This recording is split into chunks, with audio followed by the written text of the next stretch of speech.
네, 안녕하세요. 반갑습니다. 네, 저는 시대인재 리트학원에서 추리논증을 강의하고 있는 김재형이라고 합니다. 아, 시대인재가 새롭게 포문을 여는 첫날, 또 여러분께서 또 같이 해주셔서 또 많은 이야기 또 경청해 주셔서 감사하다는 말씀 먼저 좀 드려봅니다. 이 자리는 원래는 상상 로스쿨이라는 곳이 있었습니다. 그래서 3년 동안 이 자리를 지켰었고, 작은 학원이기 때문에 우려도 있었습니다만, 적성 시험은 이렇게 강의해야 해 하는 저희의 또 신경과 또 여러분의 또 관심 덕분에 또 잘 버틸 수가 있었어요. 근데 아무래도 학원이 작다 보니까 좀 우려가 되는 부분이 있었는데요. 그런 차원에 작년에 시대인재가 참 관심을 가주셔서 이렇게 또 새롭게 인사를 드리게 되었었습니다.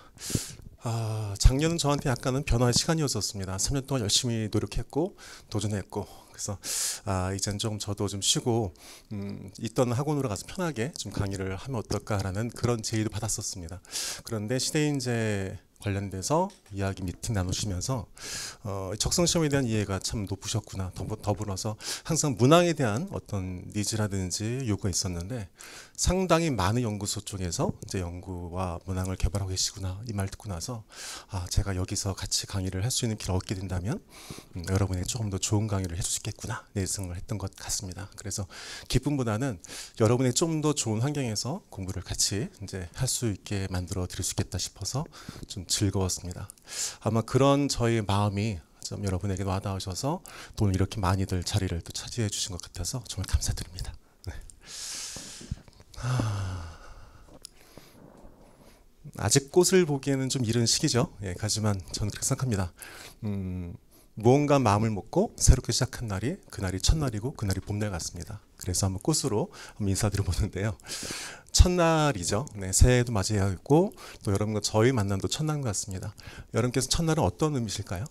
네, 아마 기대, 희망, 다짐들을 좀 하는 시간이 아닐까 생각이 드는데요. 어떤 기대를 하셨습니까?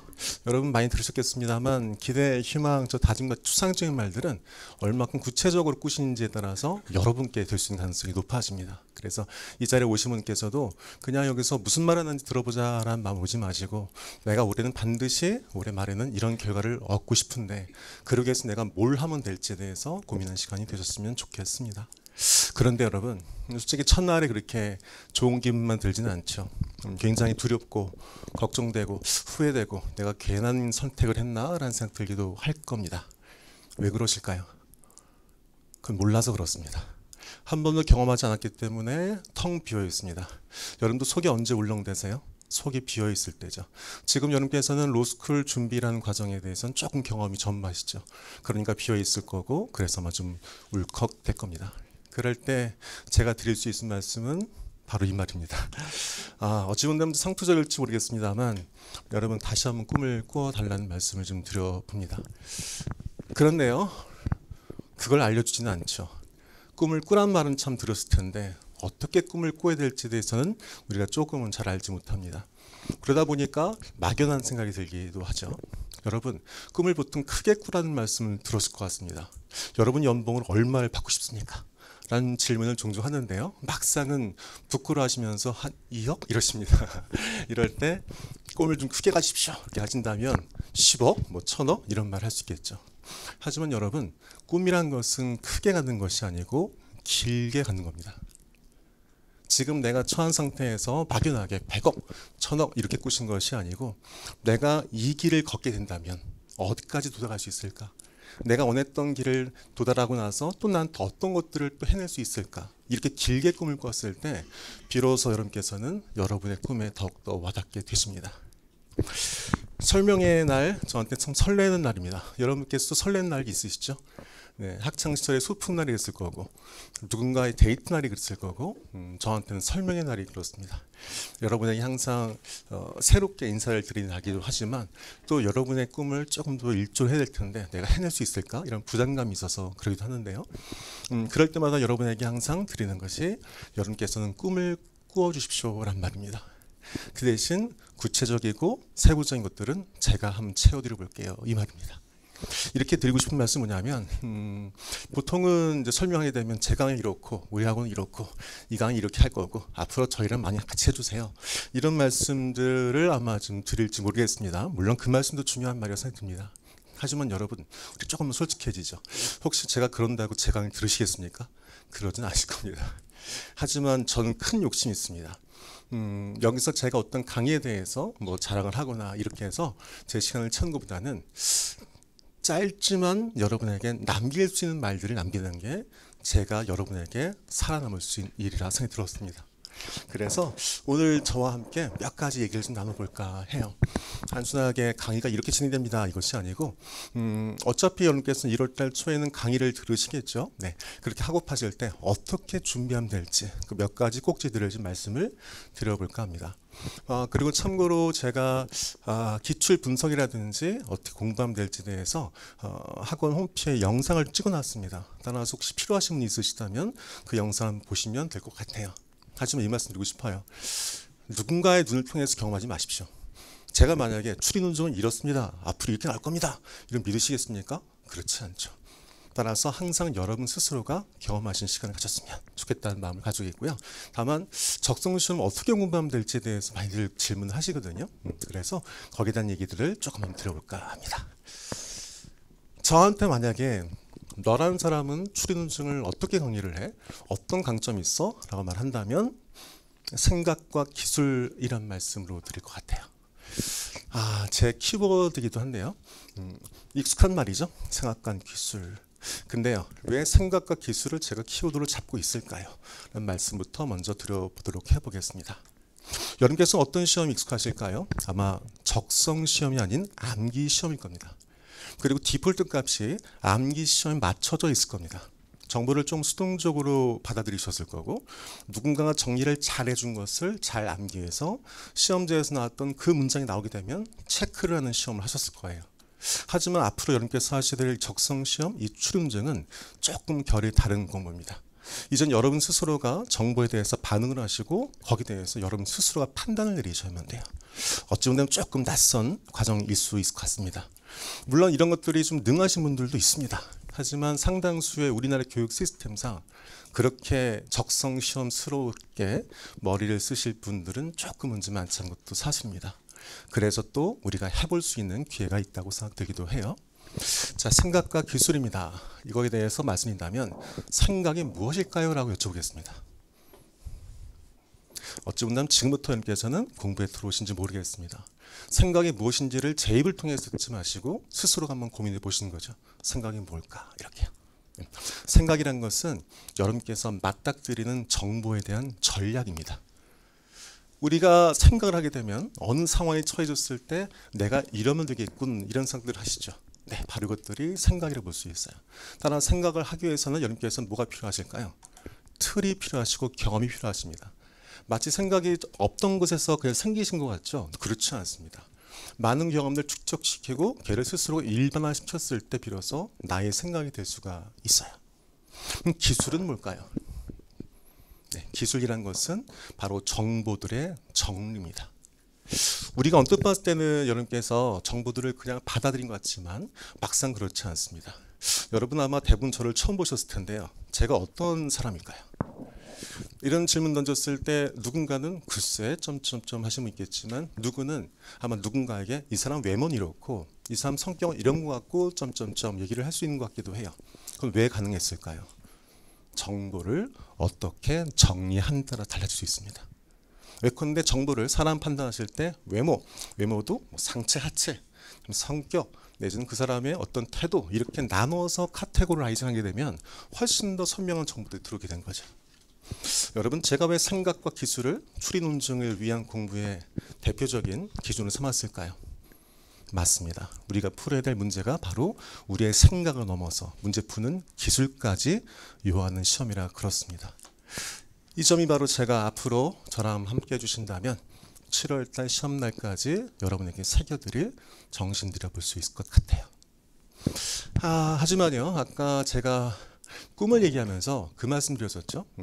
꿈을 여러분께서 단순히 꾸라 말씀드리지 않고 꿈이라는 것은 길고 구체적으로 꾸는 겁니다 라고 팁을 드린 것처럼 저 역시도 막연하게 여러분 생각과 기술을 늘려드릴게요 하지 않을 거고요. 실제로 어떻게 하면 될지에 대해서 알려드려볼까 합니다. 기회를 주신다면 가볍게 제가 두 가지 공부한 방법들 말씀을 드리고 싶은데 청해도 될까요? 네, 그렇다면 말씀 드려보죠. 자, 첫 번째입니다.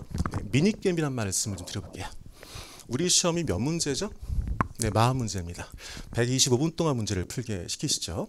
자, 하나, 둘, 셋. 어떤 생각들 하셨습니까? 그쵸. 여러분께서 분명히 저한테 두 가지 정보를 파악하시고 들으셨죠. 문제는 40문제고 시간은 125분이다. 이 두 가지 정보가 겹쳐졌을 때 어떤 생각들을 하시게 되었을까요? 맞습니다. 대략적으로 3문 정도의 문제를 푸는 거군이라고 생각하셨을 것 같은데 맞습니까? 네, 이게 바로 생각하신 겁니다. 잘하셨습니다. 하지만 답이 정답이 아닌 게요. 여러분 만약에 대한민국 남자의 평균 키가 175면 175가 제일 많습니까? 그렇지가 않죠. 마찬가지입니다. 추리논증 역시 마찬가지로 2분짜리도 있고 6분짜리 풀 문제도 좀 있습니다. 자, 그런데요.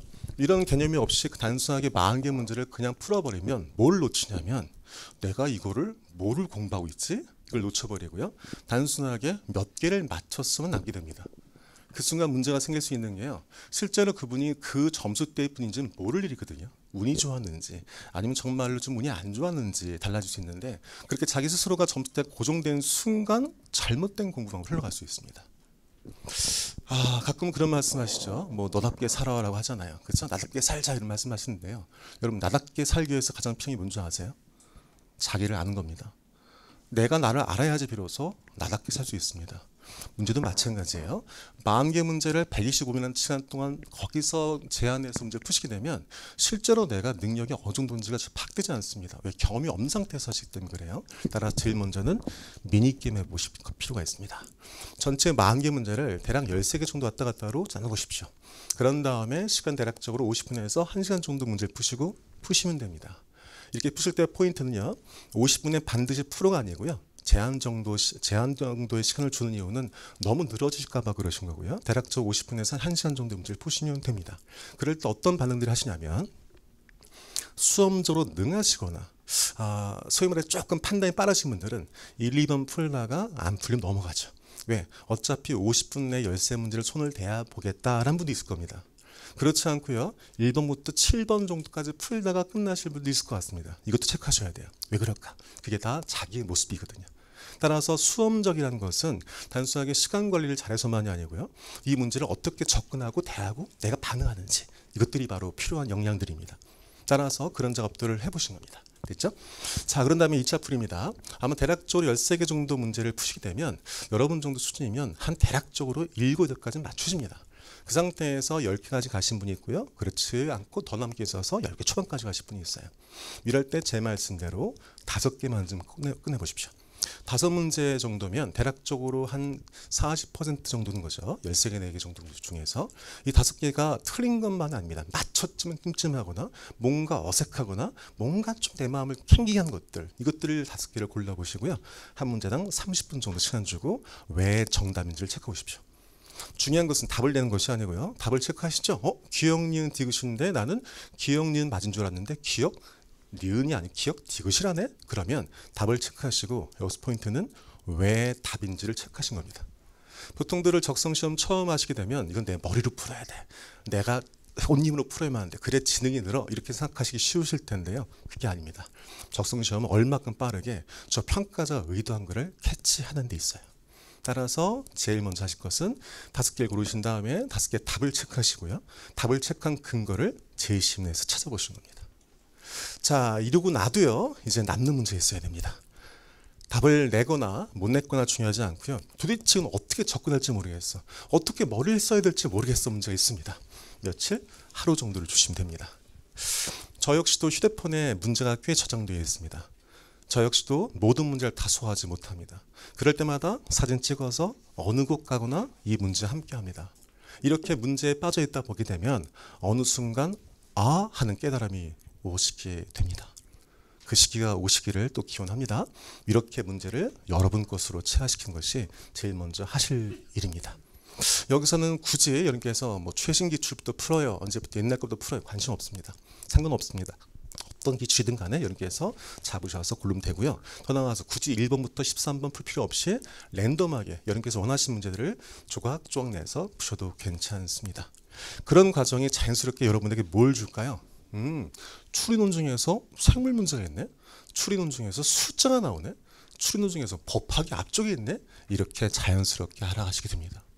이렇게 하는 것과 제가 여기서 도표로서 1번부터 몇 번까지는 법이 나오고요. 그 뒤는 뭐가 나오고요. 특히 어떤 게 나옵니다. 쓰시겠죠. 하지만 머리에 박혀있지는 않습니다. 따라서 시간을 들이고 정성껏 공을 들이신다면 추리논증이 여러분에게 임베디드 되실 겁니다. 자, 다음 번입니다. 밑줄치기입니다. 아까 제가 약간 독특한 말씀을 드렸죠. 정답을 체크하라고요. 아마 그런 조언들을 아마 좀 생소하게 들으실 겁니다. 보통은 야, 답 나올 때까지 풀어 라고 많이들 하실 테니까요. 하지만 이럴 때 발생할 수 있는 문제가 있습니다. 상당수의 여러분께서는 아니라고 하시지만 자신의 생각이 강하십니다. 나름 이쪽 공부를 택하신 분들께서는 나름의 자기의 프라이드가 있으십니다. 나름의 전공에 따른 자신만의 지식체가 있습니다. 따라서 그런 걸 가지고 자꾸만 문제를 쪼아보게 됩니다. 문제는 우리가 슈퍼을이란 데 있죠. 우리는 문제를 가지고 평가할 수가 없습니다. 근데 자꾸만 스터디하시거나 공부할 때 왜 답이 3번이 아니야? 라고 하시게 됩니다. 그럴수록 여러분 생각의 독단에 빠지게 되십니다. 여기서 우리가 제일 먼저 이제 조심해야 될 것들이 자의적 해석이란 말을 자주 들으실 거예요. 선생님, 제가 이거 자의적 해석한 게 아닐까요? 라는 말씀을 하시죠. 여러분, 자의적 해석의 뜻은 뭔지 아십니까? 말도 안 된 해석이 아니에요. 그건 자의적 해석이 아닙니다. 그건 말도 안 된 해석인 거지. 자의적 해석이란 것은 나름의 개연성이 있긴 있습니다. 하지만 그것이 수험적이지 않았을 때 나올 수 있는 것들이죠. 근데 그렇지 않고 제 생각이 잘못됐나라고 부정적으로 평가하게 되면 스스로가 위축돼서 문제에 다가갈 수가 없게 됩니다. 그렇지 않고 지금부터는 어떻게 하시면 된다? 밑줄을 치십니다. 답이 기억과 니은이 맞았고 딕을 틀렸죠? 그럼 기억과 니은이 맞고 딕을 틀린 근거를 밑줄을 쳐보십시오. 그럼 어떤 일이 발생할까요? 내가 진짜 알고 있구나를 판단받게 됩니다. 언뜻 봤을 땐 맞췄어요? 답을 맞춘 뒤가 잘 참이 안 됩니다. 왜 그럴까요? 그날의 감에 따라서 확률이 높습니다. 하지만 지금처럼 밑줄 쳐서 객관화시키면 내가 어디를 하는지, 실제로 어디를 내가 놓쳤는지를 파악할 수가 있게 되세요. 두 번째입니다. 여러분께서 평가자라 쳐요. 여러분, 오답 지문은 어떻게 만들까요? 실제 저는 강의를 하기 전엔 연구원으로서 문제를 내는 사람이었어요. 실제 저도 학교 다닐 때 그렇게 평가자 의도란 말, 중요하단 말 들었지만 막상은 평가자 의도가 어떻게 잡아야 될지 이게 쉽지가 않았었는데 문제를 내다 보니까 평가자의 마음이란 게 보이더라고요. 평가자의 마음은 중의적입니다. 첫 번째는 정답이게끔 만들어줘야죠. 하지만 두 번째는 이것이 너무 쉽게 답이 안 됐으면 하는 바람들이 있습니다. 따라서 나름의 표시들을 해놔요. 문제에다가. 그것이 정답일 수밖에 없는 것들이죠.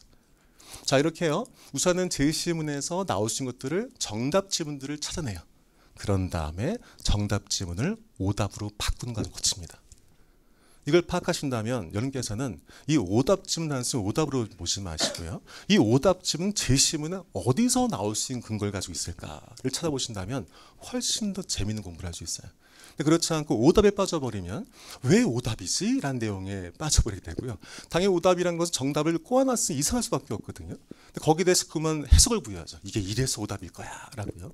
그렇게 생각하지 마시고 저 오답이 나오기 전에 있을 정답을 생각해내시면 훨씬 더 심플하게 답들을 체크해낼 수가 있으십니다.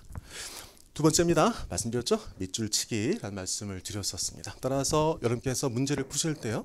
여러분 문제 풀 때 여러분 밑줄 쳐지는 것이 아니고 해석을 하시면서 그때 밑줄 치시라 말씀을 꼭 좀 드려보고 싶습니다. 자, 세 번째인데요. 제가 종종 드리는 말입니다. 독해력에 대한 얘기를 하죠. 네, 이것도 마찬가지예요. 독해력 얘기를 합니다만 막상 어떻게 독해라고 하는지를 말하지는 않으신 것 같습니다. 책을 많이 봐라? 전 그런 조언하지 않습니다. 어떤 책은 어떻게 보세요라는 조언하는 것이 제 방법 같아요. 독해란 것은 문장을 나누고 음미하고 재구성하는 겁니다. 그것이 어떤 책이든 시집이든 소설이든 아니면 논문집이든 판례든 저 기준은 똑같습니다. 나누고 음미하고 재구성하는 겁니다. 왜 이런 일이 필요할지 말씀드려보죠. 여러분께서 보통 보시는 교과서는 어떤 책일까요? 먹기 좋게 나누고 크게 음미하지 않게 설명을 많이 덧붙여 놓고 재구성할 필요 없이 교수께서 구성해 주신 것이 교과서입니다. 따라서 거기에 대해서 우리가 적극적인 사고를 할 필요가 없죠. 왜? 그냥 주어진 것들을 받아 먹기만 되니까요. 하지만 여러분께서 보실 제시문은 꼬여져 있고 펼쳐져 있고 늘어져 있습니다. 왜 그럴까요? 우리가 봐야 될 적성시험은 빠른 시간 안에 제시문 정보를 파악해서 그걸 기준으로 문제를 풀어야 되기 때문에 그렇습니다. 따라서 정보들을 이쁘게 정렬해 놓지 않습니다. 그럼 제일 먼저 할 건 뭘까요? 문장을 나누는 겁니다.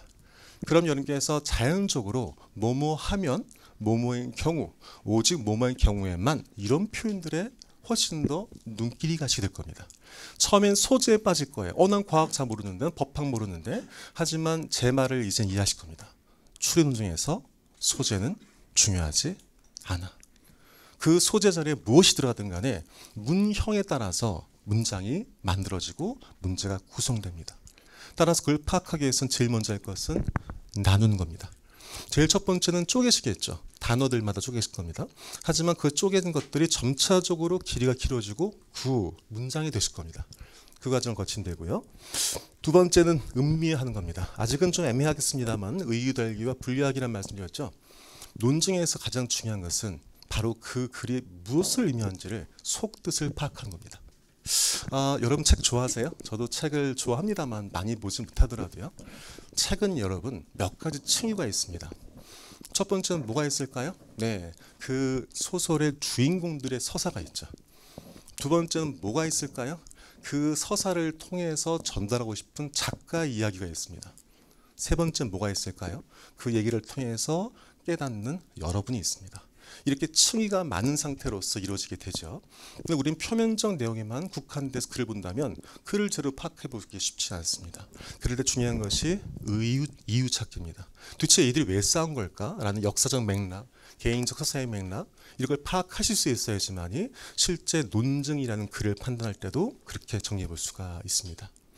두 번째는 분류하기죠. 네, 이야기들을 이쁘게 빨간색은 빨간색끼리 파란색은 파란색끼리 줄까요? 색깔을 굉장히 다양하게 줄까요? 맞습니다. 후자죠. 따라서 그런 정보들을 자신의 카테고리 안에서 분류하는 작업들을 해 놓으셔야 비로소 머리가 움직입니다. 생각보다 우리는요, 놀랄 정도로 비슷한 머리 갖고 삽니다. 다만 머리를 어떻게 효율적으로 쓰는지가 따라서 그 사람의 아웃풋이 달라진다는 것을 꼭 기억하십시오. 따라서 누구는 이쁘게 정렬하고 문제를 풀고 누구는 그렇지 않은 상태로 문제를 풉니다. 당연히 전자가 이길 수밖에 없습니다. 근데 우린 자꾸만 자기를 탓하시죠? 그렇지 않습니다. 그렇지 않으면 꼭 말씀드리고 보여드릴게요. 세 번째입니다. 제일 중요합니다. 재구성입니다. 가끔요, 부족한 사람입니다만 친구들한테 조금 이야기를 잘 들어준다는 얘기를 듣거든요. 근데 제가 한 거라고는 술자리에 술을 먹으면서 여러분 고민도요 들을 때도 쭉 듣습니다. 그런 다음에 한 20-30분 듣는 다음에 한마디로 너는 블라블라해서 블라한 거지 라고 제 이야기를 구성해 줍니다. 그럴 때 친구들은 맞아 그 얘기한 거였어 라고 하게 되는 거죠. 자, 왜 재구성이 필요할까요? 맞아요. 이쁘게 구성해서 문제를 제공하지 않습니다. 따라서 여러분의 기준에 따라서 제시문을 재구성했을 때 비로소 문제가 확지됩니다. 우리는 상당히 많이들 재구성하지 않습니다. 왜? 누군가 구성해 줬으니까요. 여러분 싸잡아 비판하는 것이 아닙니다. 다만 그런 노력을 하셔야지만 추론증을 잘할 수 있기 때문에 드리는 제 동료라고 이해해 주시면 감사할 것 같습니다. 이처럼 세 가지 정도의 이야기를 해봤고요. 한번 좀 문제를 잠깐만 좀 봐볼게요. 실제로 이제 출제되었던 문제죠. 제가 조금만 시간 드릴게요. 한번 좀 제시문 좀 봐주시죠. 5, 4, 셋, 둘, 하나. 네, 저 좀 잠깐 봐주시겠어요? 네, 제가 5초밖에 안 드렸습니다. 네, 시간이 없어서일 수겠지만 또 이유가 있어 그렇습니다. 5초 동안 어디 보셨을까요? 아까 그랬죠. 생각과 기술. 생각은 뭐라고? 전략이라고요. 그 전략이 없으면 제일 첫 번째 건 읽고 있는 겁니다. 하지만 제가 전략을 좀 알려드리죠. 법조문이 나올 때는 어떤 문제든 간에 가장 큰 정보부터 먹는 겁니다. 몇 개의 법조문이 있습니까? 하나, 둘, 셋, 세 개죠. 법조문에서는 중요한 것은 법조문명입니다. 이제 보이실까요? 자, 이제 제가 5초를 드립니다. 5, 넷, 셋, 둘, 하나. 달라졌을 겁니다. 물론 저 단어가 기억되고 안 되고는 조금 다른 문제인 거고요. 아까 분명히 1조에서 두 번째 줄일 때 끝났던 여러분께서 이제는 이 전체가 세 개의 조문으로 구성되었군이라고 머릿속에 박히시는 거죠. 이게 전략입니다. 더 나아서 볼게요. 여러분 반복되는 말은 중요한가요? 중요하죠. 제일 첫 번째 무슨 말 나왔어요? 보상 나왔죠. 이렇게 해볼게요. 일종에서 재해 등에 대한 보상. 제일 중요한 말은 하나, 둘, 셋. 보상입니다. 왜? 이 문제에 정말로 보상이 중요하게 쓰였으니까? 아니, 수식한 말과 수식되는 말이 있으면 추리논 중에서는 수식되는 말부터 보는 겁니다. 또 달라졌죠? 하나, 둘, 셋. 뭐가 보입니까? 보상이 보이죠. 자, 이제 2조 갑니다. 뭐가 보이실까요? 이제 보상이 보이시죠? 무슨 보상이에요? 재보상이죠. 3조 갔죠? 무슨 보상일까요? 휴업 보상입니다. 마치 사과가 있는데 빨간 사과, 파란 사과처럼 끼워지네요. 그림 그리자면 이런 그림이 그려질 겁니다. 자, 세 가지가 줄을 치셨죠. 이 부분이 여러분께서 5초 동안 보신 걸 거고요. 보상 보이셨고 비로소 보상이 보였어요. 보니까 2조 3조에 있죠. 더 나가서 다만 나온 법에서는 굉장히 중요합니다. 저 다만이란 것은 예외를 말하거든요. 법은 원칙과 예외 중에서 뭐가 중요할까요? 맞습니다. 예외입니다. 벌써 수업에 동참해 주고 계시네요. 이런 모습들을 그리면 이렇게 그려질 겁니다. 1조 원칙과 예외가 있죠. 2조와 3조가 있어요. 이것은 2조는 다시 무엇과 무엇으로서 사망과 재장이죠. 그럼 2조와 3조는 어때요? 서로 보상이죠. 얘는 병렬 구조죠. 하지만 이 구조는 전체를 관통해야지 풀 수 있어서 얘는 직렬 구조입니다. 이처럼 머릿속에서 병렬, 직렬, 원칙과 예외 등등의 틀이 있으시면 훨씬 더 머리를 쓰기 용이하겠죠. 이것이 바로 정리법입니다. 아까 제가 접근법과 정리법 말씀드렸습니다. 접근법, 법 문제는 어떻게 접근을 해? 라고 말씀드렸고요. 정리법, 지금처럼 정리해. 말씀드렸습니다.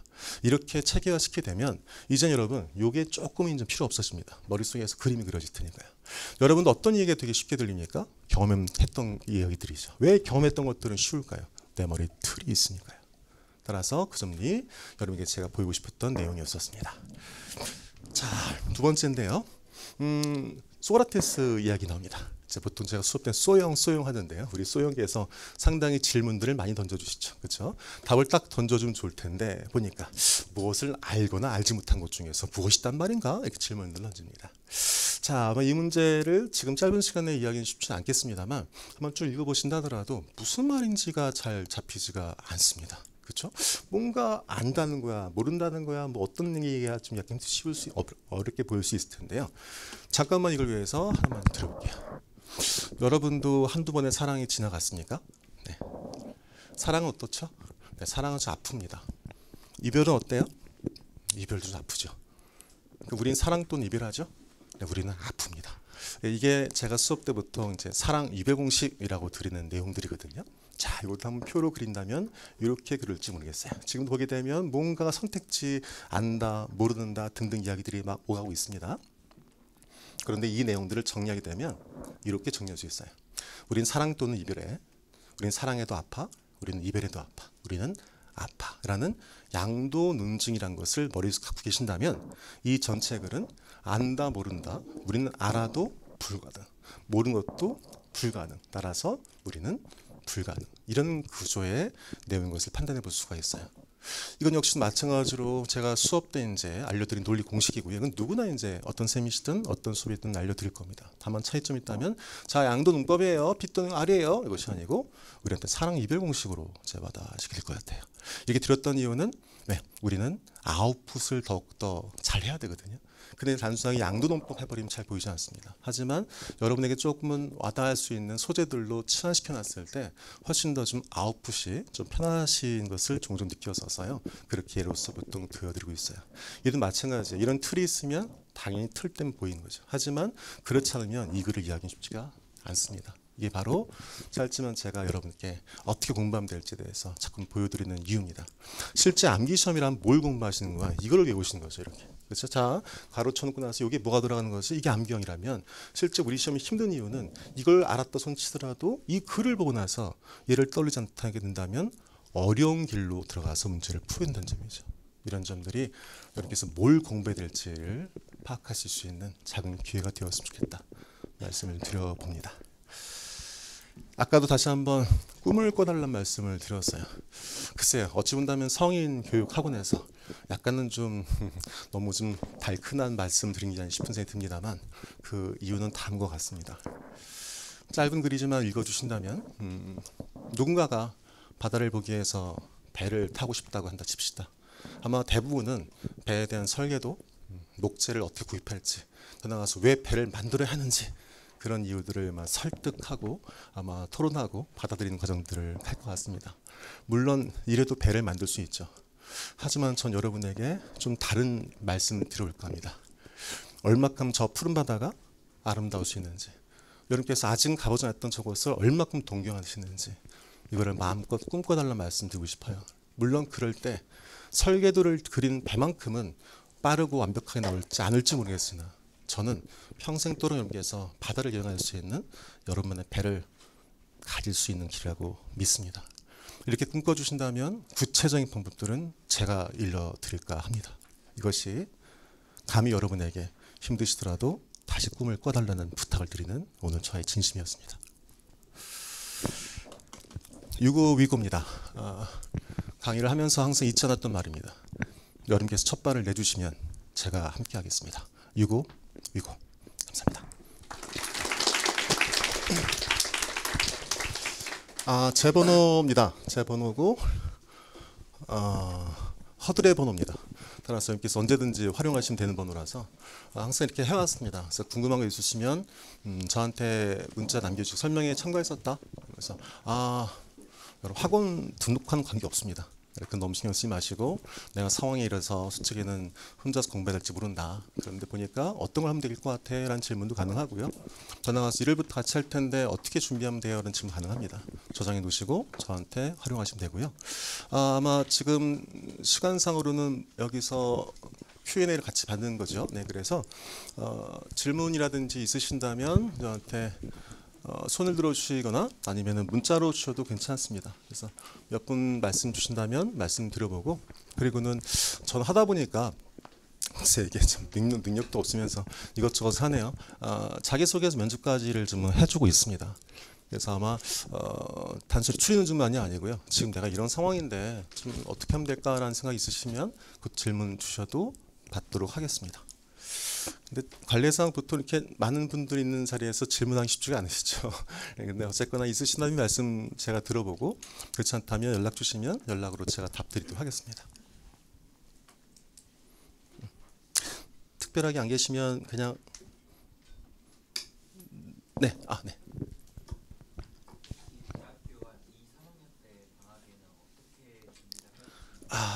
네. 이게 좀 촬영이 되는지 모르겠습니다만, 네, 보통은 뭐 강의를 들어라라는 말씀을 할지 모르겠습니다만, 저한테 아주 문자를 주시면, 네. 여러분 지금 정말 필요한 것은 텍스트를 얼마큼 가까이 할지입니다. 보통들 이제 2학년 때 빠르면 3학년 학원도 오시고 강의 듣고 하시죠. 하지만 여러분 그렇게 해서 올라갈 수 있는 게 되려면 자양분이 있어야만 돼요. 우리는요 법, 인문, 과학, 철학 이 정도가 이제 중요한 소재군입니다. 적성 시험이 지식을 묻지 않는다? 지식이 있으면 잘 풀립니다. 따라서 최소한 이렇게 해서 기출을 분석하시면서요. 기출에 등장하는 4가지의 그 유형에서 관련된 책들, 교양서책들을 지식을 쌓아놓으실 필요가 있다고 생각이 듭니다. 실제 질문하신 분께서는 전공이 문과십니까? 이과십니까? 혹시 운동에너지와 포텐셜 에너지에 대한 공식들을 생각해낼 수 있을까요? 안 해주셔야지. 네, 맞습니다. 실제 나왔던 공식들입니다. 물론 공식은 주어집니다. 하지만 그 포텐셜 에너지, 운동 에너지의 공식을 알고 푼 것하고 그렇지 않은 것은 차이가 있습니다. 저 역시도 수업 때 법학에 대한 얘기를 많이 드릴 겁니다. 그리고 실제로 감사하게도 들었던 내용 중에서 많이 법학에서 나오긴 했었고요. 왜 그럴까요? 지식을 하면은 편합니다. 따라서 그런 것들이 우리가 지식을 쌓아야 될 이유가 되고, 전 거꾸로 2학년 3학년이시면 수업보다는 거꾸로 관련된 교양 서적들을 읽으신 것을 꼭 추천해드리고 싶습니다. 그러기 위해서는 기출을 분석해 보셔야 돼요. 왜? 내가 어디 약한지를 그래야 판단할 수 있거든요. 제 답이 글쎄 어떻게 될지 모르겠습니다만 실제로기도 하고, 저도 하루에 최소한 20-30페이지 정도의 텍스트를 읽으려고 합니다. 따라서 이렇게 부탁인데 그렇게 해주시고, 내년에는요 올해 하고 싶었어, 작년 하고 싶었어 못했었는데, 제가 옛날에는 수요 독서회에서 수요일날 저녁 되면은 어디 카페에 모여서 책들을 좀 봤어요. 친구들 같이 여기 같이 공부했던 친구들하고 책을 정하지 않고 그냥 약간은 게릴라식으로 와서 조용히 책 자기 보고 싶은 거 딱 보고 헤어지고 막 이랬거든요. 우리도 마찬가지로 그렇게 볼까 하는 게 텍스트로 된 내용들이 정보를 파악하시는 거 정말 중요합니다. 근데 상당히들 책을 많이 안 보십니다. 미안하지만. 따라서 그것들을 좀 약간 추천해드리고자 합니다. 그리고는 학원 강의는 상에 올라가셨을 때 그때 오셔도 괜찮다고 생각됩니다. 혹시 학교에서 아마 기본 논리학이라든지 있을 겁니다. 기초 논리학 들으시고 그리고는 법학 과목 많이 들어놓으십시오. 네, 법학 과목을 최소한 20학점 이상 들어놓으신 것이 이제는 정말 중요합니다. 네. 또 있으실까요? 네.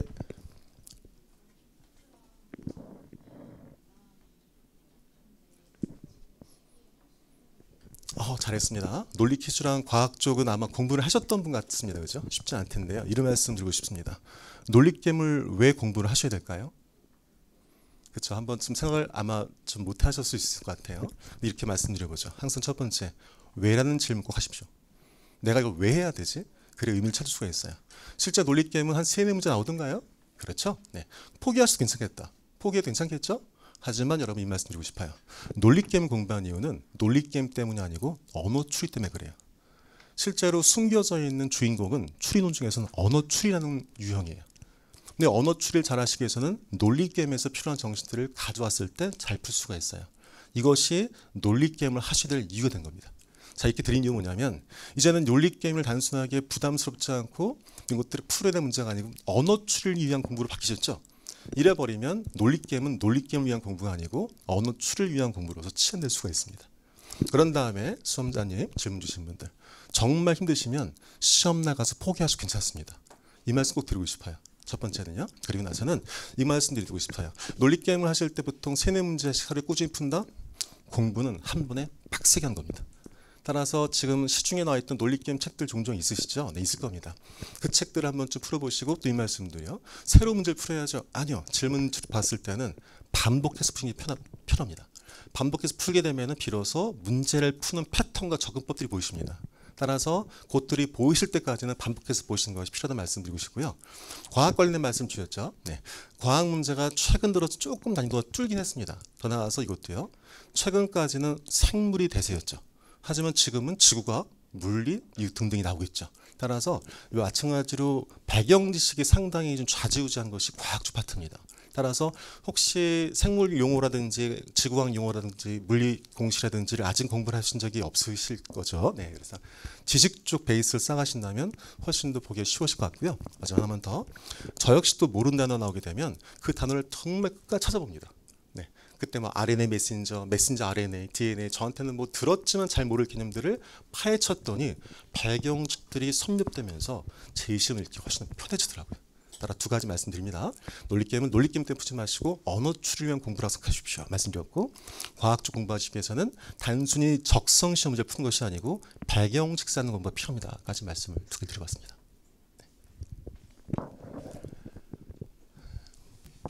네. 또 있으시나요?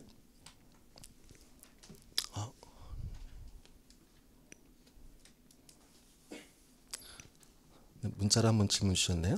네. 문자로 보통 질문 받으면 왜냐하면 대부분이 제가 경험해 보니까 이 손들과 민망하잖아요. 그래서 보통 하시는데요. 뒷번호가 이제 82로 끝나시는 분인데 이제 기출 문제 관련된 말씀하셨어요. 기출 문제에 대해서 이제 이분도 공부가 처음이신 것 같진 않은데요. 느낌상 그런데요. 그럼 기출 문제는 언제 봐야 될까요? 말씀드린다면. 그러니까 조금 잘못된 방향들이 기출문제를 아꼈다 푼다? 그건 아닙니다. 그러니까 이게 공부란 것이 그 대상에 대해서 어떤 의미를 주에 달라질 텐데요. 기출문제를 풀어서 단순히 점수 파악한다는 것은 기출문제를 정말 10분의 1 못 쓴 겁니다. 기출문제는 지금부터 보셔야 될 필요가 있습니다. 더 나가서 이러시죠. 작년 건 아꼈다가 작년 건 또 안 나와요, 여러분. 그렇지 않습니까? 네. 따라서 말씀드렸지만 지금부터라도 기출문제를 보시는 것이 아까 미니게임 말씀드렸죠. 필요합니다. 다만 이렇게 해주시면 될 것 같아요. 이것도 민망한 얘기를 자꾸만 드리게 됩니다. 강의 중에서 저는 되게 이름이 없고 되게 좀 부족한 사람입니다만 기출 강의를 많이들 예전 학원서부터 많이 들어줬던 것 같아요. 근데 그 이유는 저는 기출 강의 정리해 드릴 때 해설하지 않습니다. 해결책을 드리려고 합니다. 그러니까 제가 제일 지향하는 게 사후적 해설입니다. 그럼 제일 안정적으로 답을 낼 수 있겠죠. 자, 제 시험은 1에서 3번입니다. 중요한 것은 다음번도 근데 풀 수 있을까요?가 제 의문이었습니다. 그래서 항상 새롭게 이 문제를 봤을 때도 소재가 달라지고 틀이 바뀐다 하더라도 기출에서 필요한 정신들을 끄집어 와서 그 정신으로 조망할 수 있게끔 좀 도와주고 있어요. 그런데 이 말씀 드리고 싶은 게 그 정신을 제 말을 이해하려면 최소한 기출이 3회동은 되셔야 됩니다. 이것이 안 된 상태에서 와서 그냥 또다시 그냥 복습하듯이 하시게 되면 제 뜻을 잘 헤아리지 못합니다. 실제로 저는 감사하게도 재수 3수 했거나 다른 곳에서 공부하셨던 분이 많이 저를 찾아주세요. 그러니까 그분들이 보통 기출을 최소 못해도 5번에서 10번 보시는 분들이죠. 근데 그분들에게 제가 약간 도발적 얘기합니다. 혹시 첫날 내 강의 듣고 나서 당신들이 했던 기출에 내가 못 미치거든 나가시면 됩니다. 단 혹시라도 열심히 하셨는데 불구하고 제가 드리는 가치와 정신이 느껴진다면 겸손하게 나랑 기출 같이 공부하자 이렇게 말씀드리거든요. 이건 제가 자만으로 드린 말씀이 아니고 그런 자세가 없으면 기출이 새롭게 오질 않습니다. 실제로 제 수험수 친구들이 많이 정말 감사하게도 이렇게 기출을 봐야 되는군요 라고 말씀을 많이 합니다. 물론 저야 강의에서 많이 배우면 좋죠. 하지만 전 그것보다는 제가 여러분의 가치 있게 남기고 싶습니다. 그러기 위해서는 기출 혼자서 열심히 해보시고 최소한 3번 정도 보시고 나서 그때 늦더라도 동영상 보시든 아니면 2월 달쯤 진행할 것 같은데 혹시 오셨게 되건 같이 저랑 포즈를 맞추시면 될 것 같습니다. 그래서 기출 언제부터 보시냐는 질문은 첫 번째는 지금부터 보세요. 아끼지 말고 보세요. 다만 많이 헤매세요. 많이 힘드세요. 이 말씀 드리고 싶은 거지 제 말만 들으시면 수능 좀 올라갈 수 있습니다. 그러지는 않습니다. 민망하지만 자꾸 밑에서 제 광고하라고 그래서 드리면 실제로는 정말 같이 했던 친구에 만점도 나왔었고 실제 점수가 많이 오르는 경우도 종종 있었어요. 근데 괜히 드린 말씀이 아니고 전 그래요. 저랑 해서 같이 오른 경험 한 거지 그분들이 저 때문에 올랐다고 생각하진 않아요.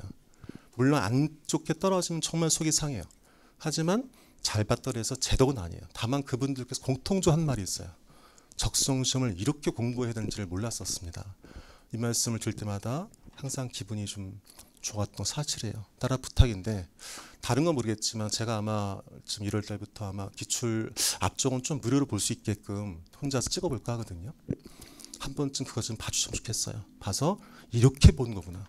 난 그냥 풀었는데 이렇게 접근한 거구나. 그걸 파악하신다면 좀 도움될 것 같아서 말씀 남겼습니다. 한 번만 더.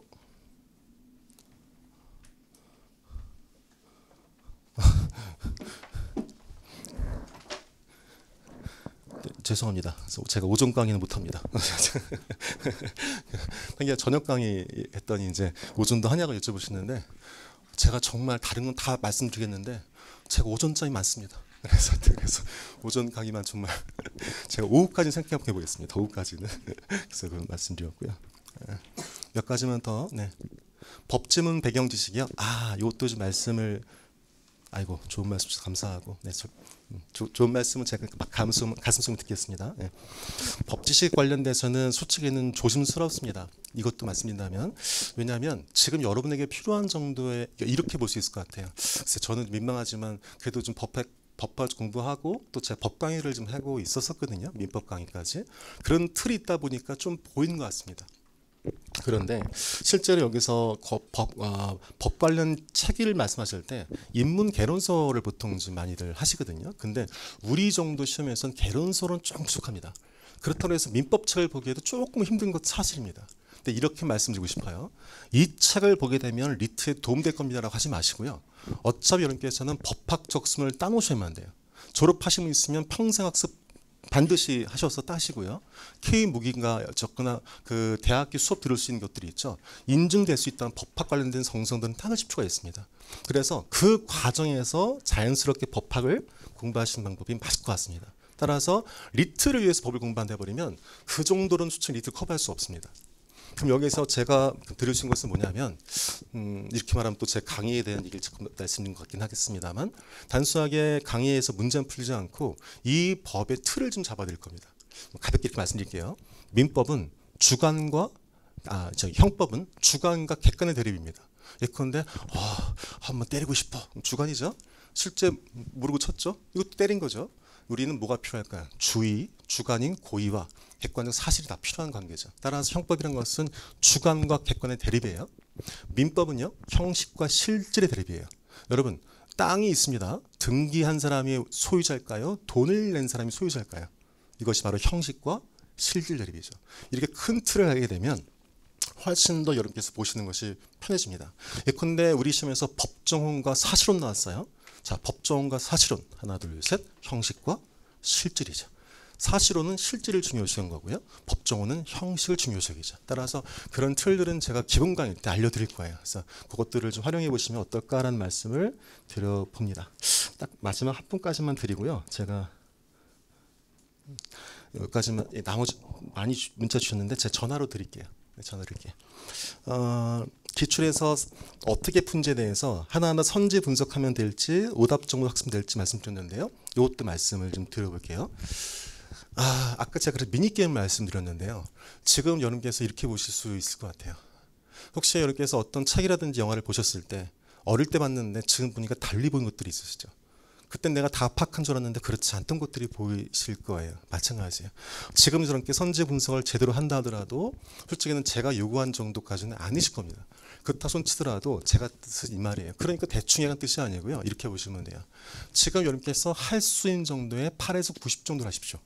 그럼 이걸 어떻게 하는 거냐? 그래서 말씀드렸죠. 시간 제한을 두는 거예요. 한 문제 가지고 늘어지게 하게 되면 여러분께서는 능력도 안 돼, 죄송해요. 예. 아직 몸이 안 만들어졌는데 불구하고 쓸데없는 헛힘을 쓰시게 되는 겁니다. 근데 그렇지 않고 한 문제당 제가 30분, 뭐 하루 이렇게 잡아드렸죠. 그럼 그 정도 시간 정도까지만 고민할 수 있는 바운더리를 잡아놓으시게 되면 자기의 능력의 80%를 검토에 씌우시게 된 겁니다. 이렇게 하시고 저랑 공부하시고 또 깊이를 더하시고 또 분석하시고 이 과정을 하시면 안 돼요. 근데 그렇지 않고 스터디라든지 혼자 하신 분들 있죠. 이것 좀 말씀드려볼게요. 스터디 좋은 방법입니다. 다만 경계하실 게 재수나 삼수생들이 자기 스터디 만들어서 자기 진도 빼려고 할 때가 있어요. 미안합니다. 목소리 올려서 초심자들은 낭패 봅니다. 끌려가는 거예요. 저 사람은 그냥 내가 설명하는 겁니다. 왜? 설명하면 공부되는 거니까. 그건 조심스럽습니다. 그럴 때 혼자 하십시오. 하지만 믿을 수 있거나 좀 같이 동년배인데 어느 정도 생각의 틀이 있으신 다양한 전공들이 모이신다면 찬성입니다. 그렇지 않고 어느 한쪽에 강하게 드라이브를 거는 스터디는 저는 싫습니다. 제가 이렇게 싫어하는 이유는 이기적이라서 그래요. 정말로 그 사람을 도와주려고 내가 도와준 것이 아니잖아요. 그렇지 않고 자기 진도 빼고 그렇죠? 뭐 얘기 하나 두고 이렇게 공부하면 됩니다. 그래버리면 잘못된 기출의 방향으로 흘러가요. 그리고 그럴 때 보통 나오는 게 뭔지 아세요? 이 문제 이상해라고 트집 잡습니다. 그래서는 안 됩니다. 근데 보통 그렇게 하시죠. 마치 그것이 자신의 지식적인 능력을 좀 뽐내기 위한 것처럼 보이실 것 같아서. 저 역시 또 그런 시절이 있었습니다. 저 역시 또 그런 건방지이 있었습니다. 이렇게 드릴 수 있던 것은 제가 그런 시간이 있었기 때문에 너무나 제가 반성하기 때문에 드릴 수 있는 말씀인 것이 뭐 제가 완벽해서 그렇게 드린 말씀은 아닙니다. 다시 말씀을 드려보고 오답이라든지 이것도 하나 말씀드린다면 따로 노트에 체크하지 마시고요. 두세 번 동안은 시험지 체크하십시오. 보세요. 시험제 체크하시고 막 쓰세요. 밑줄 치시고 또 그냥 놔두시고요. 두 번째 버전 또 백지로 프린터져서 또 푸신 겁니다. 놀라운 일이 발생돼요. 분명히 이래서 틀린 줄 알았는데 바꾸게 되면 똑같이 아마 틀렸을 겁니다. 그럴 때 꼭 이렇게만 해주세요. 보통 뭐라 그래요? 막 찍찍 그시죠? 너무 감사한 겁니다. 하트를 치세요. 네. 너무 감사한 거죠. 왜 그럴까요? 진짜로 내 교정했던 것들을 파악했으니까. 근데 그렇지 않고 부정적으로 자기를 혼내면 그 기억만 남아서 교정이 안 됩니다.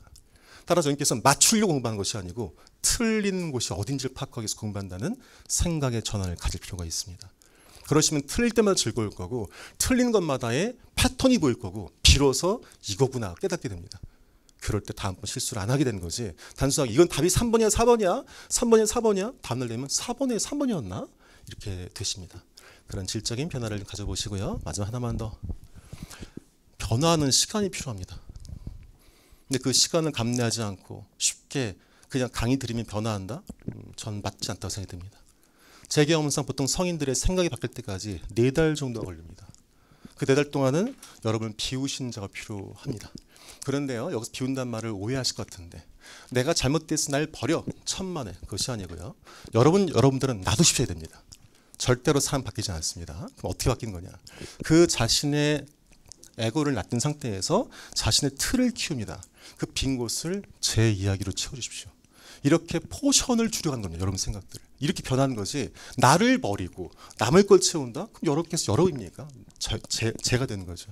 따라서 변화하기 위해서는 나를 놔두되 내 큰 바운드를 넓힘으로 해서 부족함을 느끼고 부족함을 나보다 나은 사람으로 채워 넣었을 때 그 포션이 바뀌면서 비율이 변화되면서 변화의 과정을 갖게 됩니다. 따라서 그거 하나만 약속해 주신다면 나머지 제가 도움을 드려보겠습니다. 긴 시간이었습니다. 잘 들어주셔서 너무 감사하고 즐거웠습니다. 질문 주신 분들은 제가 오늘 내일쯤으로 해서 문자 드리고 연락해서 답변 드리도록 하겠습니다. 다음에 또 인사드리겠습니다. 감사합니다.